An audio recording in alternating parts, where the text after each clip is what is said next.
ज्यादा बोले छो साली फटर फटर ज्यादा बनाइले बरानी बनी हम राजा बनाइले बरानी बनी हम राजा अभियो छ तोरा में हक हमर आधा अभियो छ तोरा में हक हमर आधा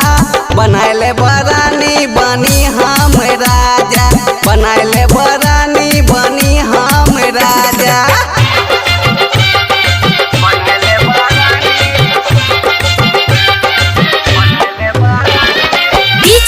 विकास बेतिया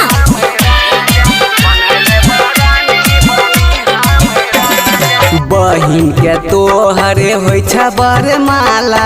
करै छो साली तोय खूबे नुहाला बहिन के तोहरे होइ छ बरमाला करै छो साली तोय खूबे तुहाला बुझै छिय साली मिजाइ जे छ ताजा बुझै छिय साली मिजाइ जे छ ताजा बनाइले बरानी बनी हम राजा बनाइले बरानी बनी हम राजा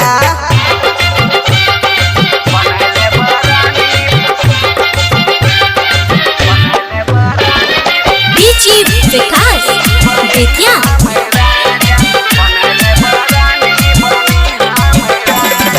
मारे छो तिरछी नजरे से बन है हमरो छे तोरे तरफ पे ध्यान है मारे छो तिरछी नजरे से बन है हमरो छे तोरे तरफ पे ध्यान है कहे छ शिवा है लगतनी आजा कहे छ शिवा है लगतनी आजा बनाइले बरानी बनी हम राजा बनाइले बरानी बनी हम राजा शिवाली रिकॉर्डिंग स्टूडियो खगड़िया।